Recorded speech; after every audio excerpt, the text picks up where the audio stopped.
Twisted P, E double, push a Lex bubble in the winter. Playtime been over since y'all dropped the ball. Bound to the continent, there's no asylum for y'all. Pushing the black Asiatic game with Ford L and Pool Bay. Before NOI, I rep draw L all day. How many fakes proclaim to be the reincarnation and claim to be the true head of the Moorish nation? No mention of Mealy Ill, but I read his letters. Dirty Moors mad cause they thought they dead as letters. Many were there when decisions were handed down. Now they claim that Mealy was not ordained, not commissioned, not called or appointed. With divine plans for ages, but Dirty Moors making changes, working with FBI during infiltration. I had a recent experience while traveling to Universal Studios from the Oakland airport. I've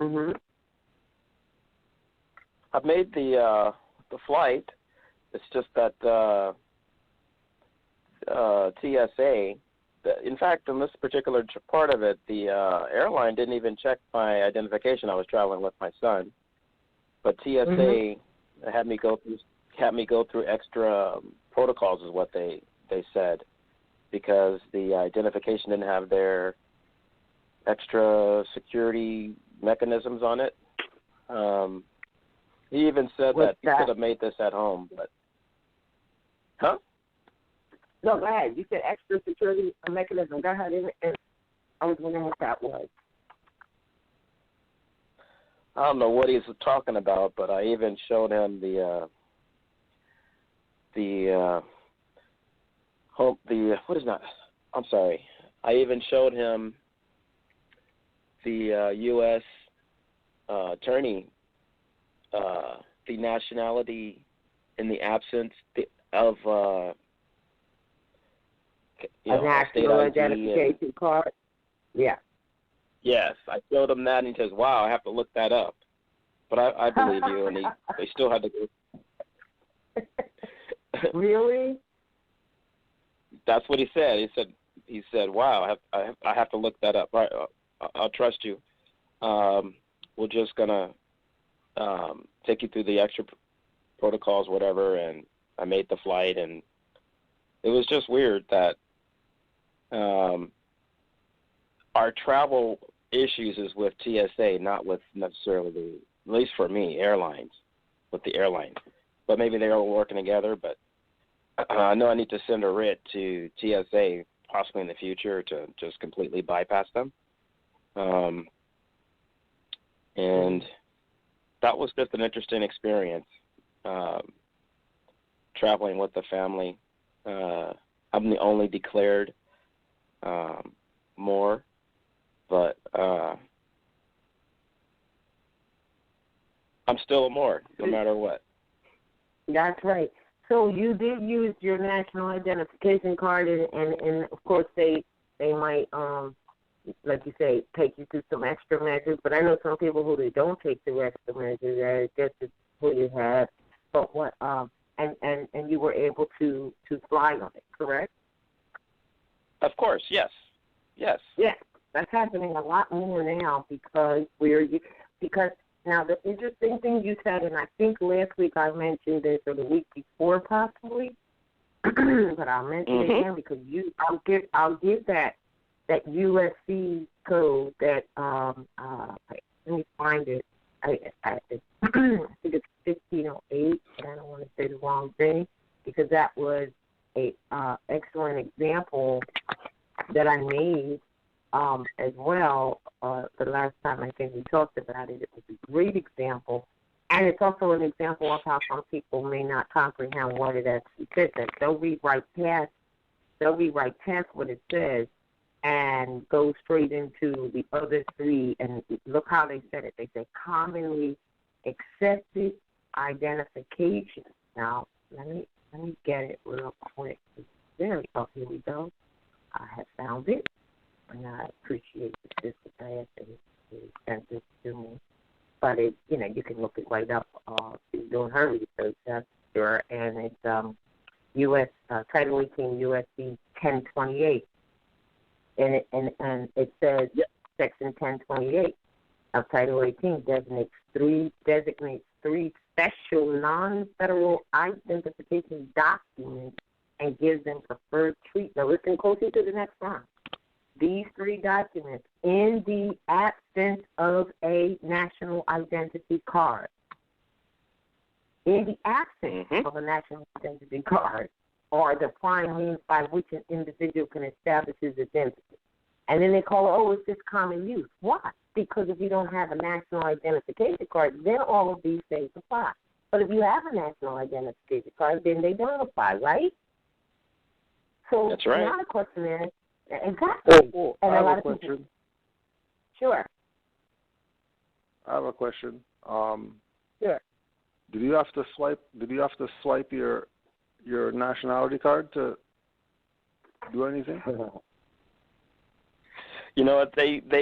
That's the first thing they did. They put it up to like the barcode, something like you do in the supermarket to see if it'll scan, and then they was looking at it, and that's when he said some stuff.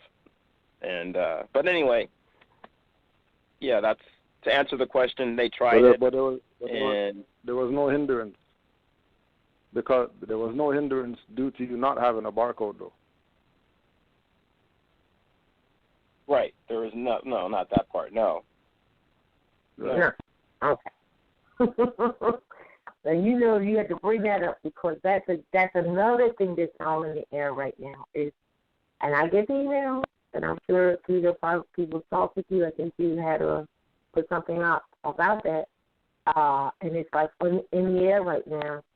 That's what I think they were talking about with the extra security measures. Is a barcode on the card that gives them all the information, which ties them into some registry and index, okay? Which cannot and ought not ever go on an Allodial national ID because a barcode means product, period, in commerce. The Allodial ID, a national identification, cannot have a barcode. So there's people who have pretty much copied the same card that we have established and put a barcode on it, and they have all these ones running after looking for a barcode. And think, is the card going to have a barcode? No, because the person bearing it also becomes fraud. Wow. A barcode means fraud. Yeah. So again, yeah. You know, another thing too is just to put the moron on blast. There's not something he's trying the nationality card, see if it works or whatever. Right. Like he studies to be able to demonstrate what he's demonstrating. Like he's not one of these morons talking about, no right to travel and, delegation of authority got people killed and stuff like that. Right. Like, this is a more that studies. This is a more that we had conversations studying. Yes. So, that work got put in order for him to get this outcome. He just not getting the outcome because he said he's a moron. Right? So, like, sacrifices were made in order for him to be able to get that outcome that he got. Like, he sacrificed. Almost losing family and all that stuff. But, considering the whole family went, everything's probably good. Yes. Right? Well, I don't want to put him on blast. Birthright straighten everybody up. Birthright straighten everybody up. Especially since you use that nationality card that, people had doubts about and stuff like that, and I don't know about that, and, it's totally different when you put in your work and then people see the fruits of your labor, not you seeing it, because you already recognize what it is, but, other people seeing the fruits of your labor. You know what I mean? Makes it really worth something. Right, and because the other thing that you said that is something that more did recognize too is that a lot of these they're all corporations, so they're not learning national principles. Hello, they're not. They're not used to seeing a national card because maybe one that they haven't been used. So more than used to them, and so that's not a problem. I mean, I myself have done that, along with it. So, you know, the interesting thing is that the person who's supposed to be in authority said to you after you cited the law, right? He said, "Oh, I got to check that out." Well, what did you think that these people were truly government preserving the rights of the people? That they would already know that, and if they don't, they need to know. So maybe he's going to go find out. But they ought to already know that. However, because they don't, doesn't mean that you acquiesce. Because they said, well, we don't know nothing about that. They do need to know something about that. But it's the national duty to enforce these things that protect and preserve their rights of earth. And that's what you did. And you did it sincerely because, as you just said, you studied. And I have to say, I don't want to put you on blast either, but I remember when you first came into this, at least to my knowledge, when you first started having, conversations back and forth. So you come a long way, baby, as they say. Oh, that's good. That's good to hear you say that. It's good. I don't know if I have. Let me share this. I was on my way home. I was almost home. I was traveling, and the policy enforcer stopped me, and I wasn't kidnapped or anything. But he said, toward the end of our conversation, I understand your ideology. I really do, and that was. He let me go home to the family. I told him I'm just trying to go home to my family. He stopped me on a public road, something to that effect, and he understood exactly what I was talking about. He said something's going on with your plates, but in the long story short, again, just stand on what you know. And I think there's some, just stand on what you know and get home. Talking in intelligent tone. That's in the end. Would you say intelligent tone, yes. In an intelligent tone, because I think that is one of the problems our people have. They have a little bit of information. Maybe they have it all. Well, they don't have it all because they don't know to talk in intelligent tone. They don't have it all. So then they'll start running off at the mouth and blah, blah, blah, blah, blah, and causing a conflict of energy right there on the spot. Because how the outcome comes has a lot to do because court is life, period. It's not in a courtroom or in so-called courtroom. It's right there. So I think, I won't put it on the table, but I think that it's because of the not talking in an intelligent tone. And a lot of that is because you don't really know all that you need to know for what it is you're doing. Maybe that's why. I don't know why, but I think that is a seed.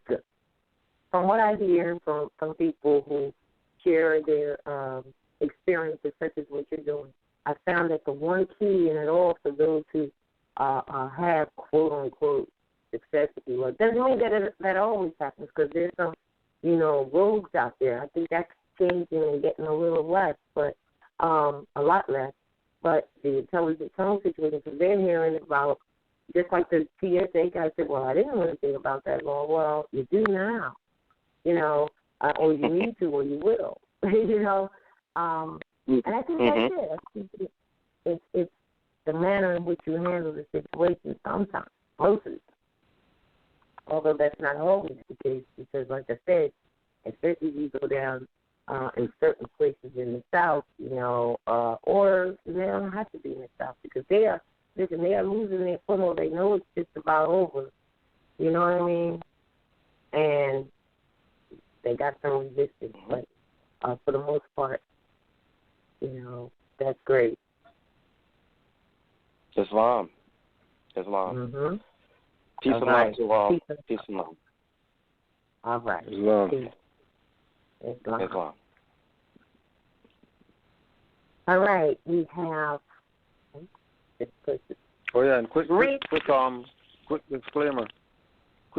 All right. Don't think you could just go run out there, get the card, and go try what he did. Just to put it out there. Now that nationality works. Right.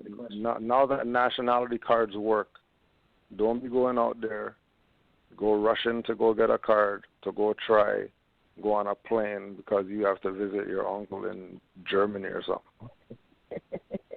Because if you're not being what you know, nothing's working. Right? And there's a line, there's a place where being what you know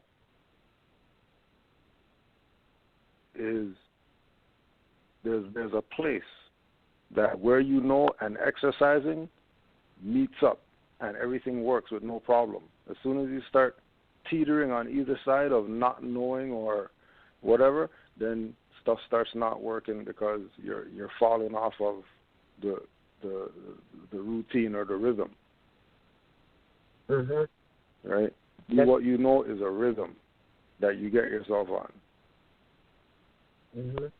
Absolutely. Right? So you have to get yourself in rhythm. And once you get yourself in the rhythm, then you're good to go. Once you find that place where activity and what you know matches up, they come together, they Voltron. Mm-hmm. And now you can start exercising for real because you are being what you know. You're not being what you want to know. You're not being what you knew. I like that. I'm going to use that now. Because you can only be what you know. So you guys out there being what you want to know, being what you know. I like that. I'm going to use that one. You can't be what somebody else is. You know, you got to do it yourself. That's right. That's right.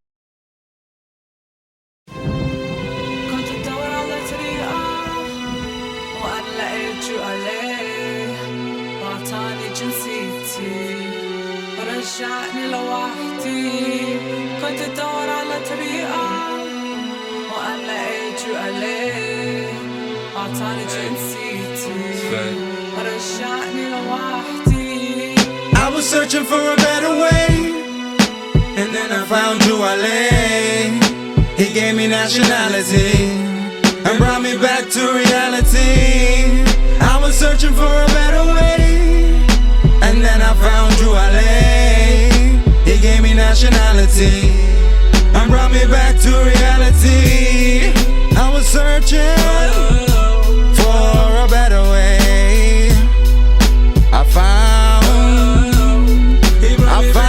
you, Ale.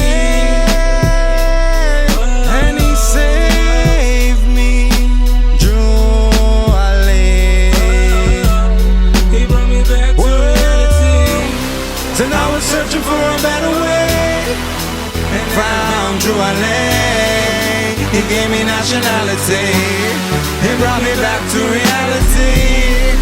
I was searching for a better way and then I found Drew Ale. He gave me nationality and brought me back to reality. I'm gonna tell you a little story about a monster creature, the Negro.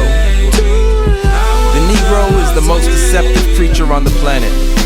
While his words move in a rhythm meant to hypnotize, he makes himself up to appear to be one thing today and another tomorrow, bringing innocent yet unaware believers to his side, to be fleeced by his minions and cohorts, while he yet lingers with the people, secretly sucking on their energies and living off of their virtues. He positions himself to cause them to believe that he suffers as they do. He feels the pain which they bear, all the while growing fat from their energies, enshrined by their attention. He stores up so much of their borrowed power, he is able to produce monsters out of it. Reflections, illusions which resemble himself, appearing to be caring and comforting. These doppelgangers, these abominations he uses as diversions for his escape. Yet his destination is never far, for without the will of the many people to propel him, he is more or less a flightless creature. A creature of almost no substance and no will other than to survive. A cosmic nomad of nefarious origins, he has stumbled upon this planet, exiled from all other sentient civilized systems he once haunted. A being not so much living as lived, existing mainly within the lower, baser regions of the mind.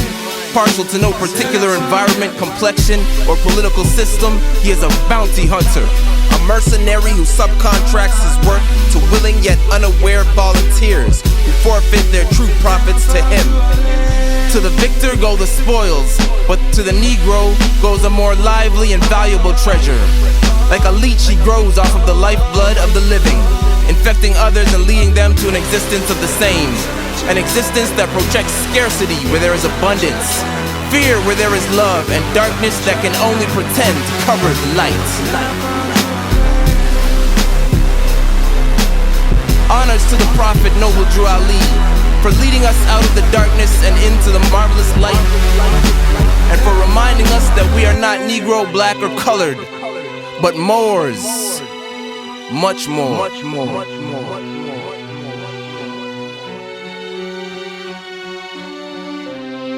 I was searching for a better way, and then I found Drew Ali.